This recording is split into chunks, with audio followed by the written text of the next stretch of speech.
Hello, this is day 95 of reading one canto of the Divine Comedy every single day. Only 5 left. We are on Paradiso Canto 28, which I'll read from the Longfellow translation before giving some quick comments. After the truth against the present life of miserable mortals was unfolded by her who doth in paradise my mind, as in a looking-glass a taper's flame he sees who from behind is lighted by it, before he has it in his sight or thought, and turns him round to see if so the glass tell him the truth, and sees that it accords therewith, as doth a music with its metre. In similar wise my memory recollecteth that I did, looking into those fair eyes, of which love made the springs to ensnare me. And as I turned me round, and mine were touched by that which is apparent in that volume, whenever on its gyre we gaze intent, a point beheld I, that was raying out light so acute, the sight which it enkindles must close perforce before such great acuteness. And whatsoever star seems smallest here would seem to be a moon, if placed beside it, as one star with another star is placed. Perhaps at such a distance as appears a halo cincturing the light that paints it, when densest is the vapor that sustains it. Thus distant round the point a circle of fire so swiftly whirled, that it would have surpassed whatever motion soonest girds the world. And this was by another circumsynct, that by a third, the third then by a fourth, by a fifth the fourth, and then by a sixth the fifth. The seventh followed thereupon in width so ample now that Juno's messenger entire would be too narrow to contain it. Even so, the eighth and ninth, and every one more slowly moved, according as it was in number distant farther from the first. And that one had its flame most crystalline, from which less distant was the stainless spark, I think because more with its truth imbued. My lady, who in my anxiety beheld me much perplexed, said, From that point dependent is the heaven and nature all. Behold that circle most conjoined to it, and know thou that its motion is so swift through burning love whereby it is spurred on. And I to her, If the world were arranged in the order which I see in yonder wheels, what set before me would have satisfied me. But in the world of sense we can perceive that evermore the circles are diviner as they are from the center more remote. Wherefore, if my desire is to be ended in this miraculous and angelic temple, that has for confines only love and light, to hear behoves me still how the example and the exemplar go not in one fashion, since for myself in vain I contemplate it. If thine own fingers unto such a knot be insufficient, it is no great wonder. So hard hath it become for want of trying. My lady thus, then said she, Do thou take what I shall tell thee, if thou wouldst be sated, and exercise on that thy subtlety. The circles corporal are wide and narrow according to the more or less of virtue, which is distributed through all their parts. The greater goodness works the greater weal. The greater weal the greater body holds, if perfect equally are all its parts. Therefore this one which sweeps along with it the universe sublime doth correspond unto the circle which most loves and knows. On which account, if thou unto the virtue apply thy measure, not to the appearance of substances that unto thee seem round, thou wilt behold a marvellous agreement, of more to greater, and of less to smaller, in every heaven with its intelligence.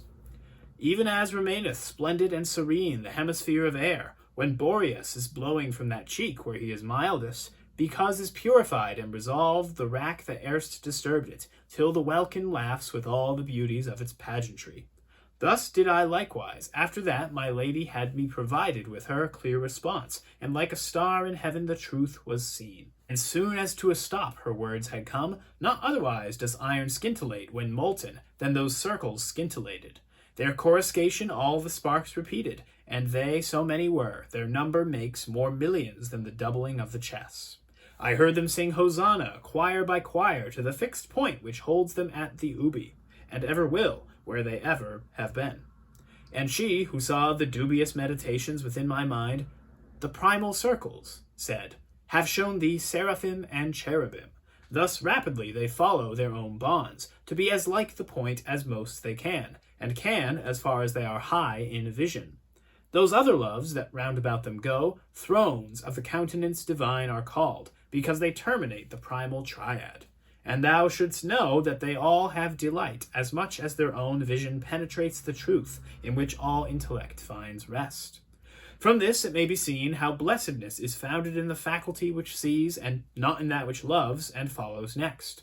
And of this seeing, merit is the measure, which is brought forth by grace and by good will.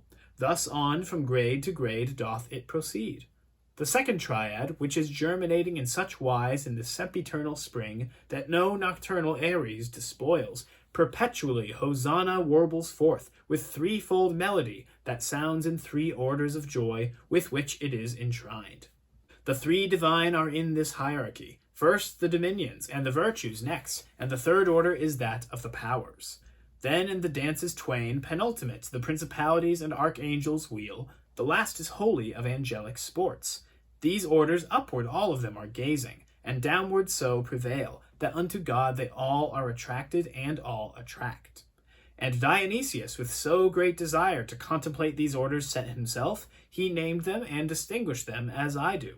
But Gregory afterwards dissented from him. Wherefore, as soon as he unclosed his eyes within this heaven, he at himself did smile. And if so much of secret truth a mortal preferred on earth, I would not have thee marvel, for he who saw it here revealed it to him, with much more of the truth about these circles. Dante and Beatrice arrive in the primum mobile, as before, and Dante observes here something of a miniature model of the spheres. What's interesting about it is that it appears to be in reverse order of the spheres that they've gone in. Instead of them starting with Earth as the center and moving outward into more and more higher spheres, shall we say, instead it seems to be reversed. There's an indescribably bright point in the center of the model that he sees, which is God, and the primum mobile is the first circle that encircles it, and then you keep going out, out, out, out to the ones that Dante has previously been to. And so he asks, why are they in reverse order? According to Mark Musa, what Beatrice explains, which I could not comprehend myself for the life of me, is that it's basically from God's perspective. Sure, on a physical level, you would experience it as starting with Earth at the middle and moving up to higher ones, but from God's spiritual perspective, it would be the opposite. And thus, it wouldn't necessarily be arranged in the same way, although both are true. Beatrice goes on to explain that there's an order of angels assigned to each of the 9 spheres, with seraphim, the ones that are closest to God, who spend all of their time contemplating him and beholding him and loving him with the greatest vision that any of the angelic beings has. And then there's the cherubim, the next one out, and there's thrones, dominions, powers, etc. 9 choirs of angels, which all come from the Bible, but the order of them and what they do and how close they are to God is something of a difference of opinion between different mystics. But for Dante, they are assigned to a sphere in accord with their ability to perceive into God.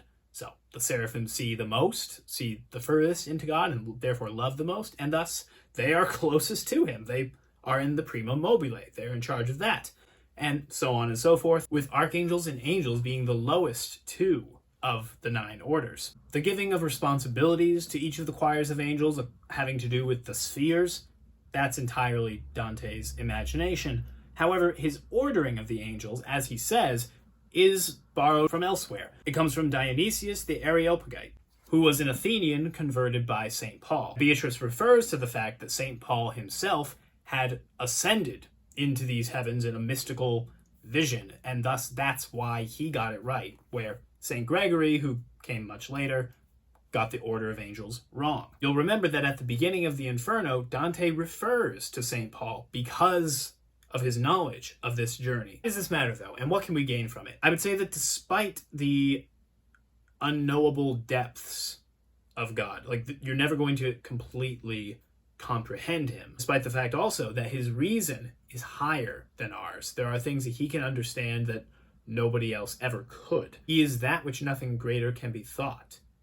And yet, he is eminently reasonable. And Dante portrays, his kingdom, paradise, as being very orderly, very consistently and logically structured. Dante's design of, his entire Divine Comedy, but especially here, corresponds to the number 3 for the Trinity, Father, Son, and Holy Spirit.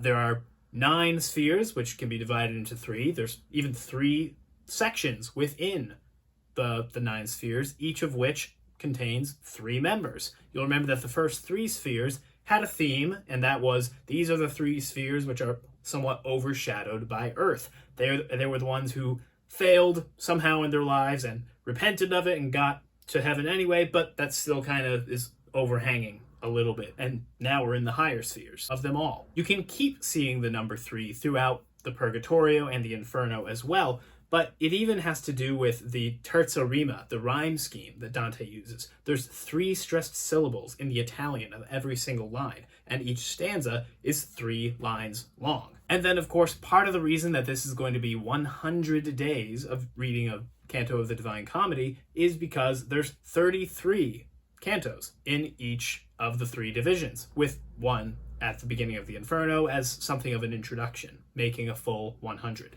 That's all for today, though. I'll see you tomorrow.